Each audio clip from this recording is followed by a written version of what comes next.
We've been sent a video of a group of teenagers on e-bikes and e-scooters riding on the wrong side of a road directly towards a bus. It's on a T-way, which is supposed to be used only by buses.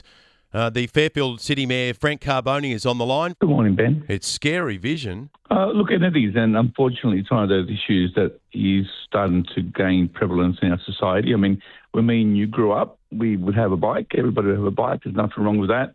But these bikes being e-bikes, and there was also motorbikes as well, they go longer, further and faster. And to have them on T-ways and also across pedestrian access paths and parks at the moment, it's definitely becoming a big issue. And some people will say, well, the parents need to obviously look after their kids. But these days, parents, I'm not making excuses for parents, of course, but most parents need to work to put food on the table, and they're not home during the day.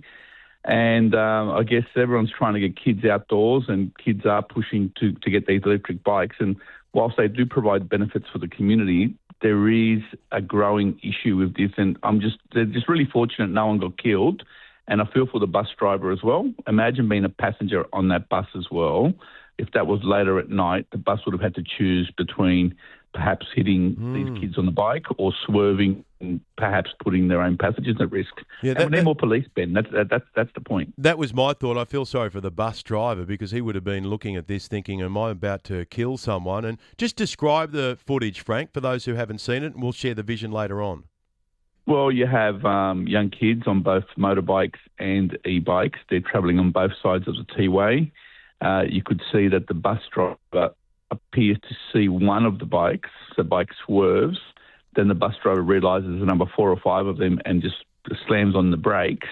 And apart from the bus driver doing an amazing job to stop hitting those on the bikes, he also copped a gobful from the young bike riders as they were going past, telling off the bus driver as if the bus driver wasn't supposed to be on the T-way. T-ways are restricted purely for buses and emergency services, and bus drivers shouldn't have to put up with that. And we just don't want to see anyone killed. And we know the police numbers are down, and we just want to make sure that the government needs to act. We need to act and make sure that it's patrolled, because if you went on a T-way with a car, you'd be booked. You'd be pulled over because you're actually causing a hazard and a risk to people. And the same thing needs to happen. Unfortunately, these bikes, Ben, they're not like when me and you grew up, where we would go for a bit of a ride. They just go too fast. Well, I'm glad someone's filmed it, because that'll just put more pressure on the authorities to act. Well done, Frank, and thanks for your time. Thank you. Frank Carboni, the Mayor of Fairfield. And in a note to us, he says, I'm telling you, if something's not done fast, someone's going to be killed.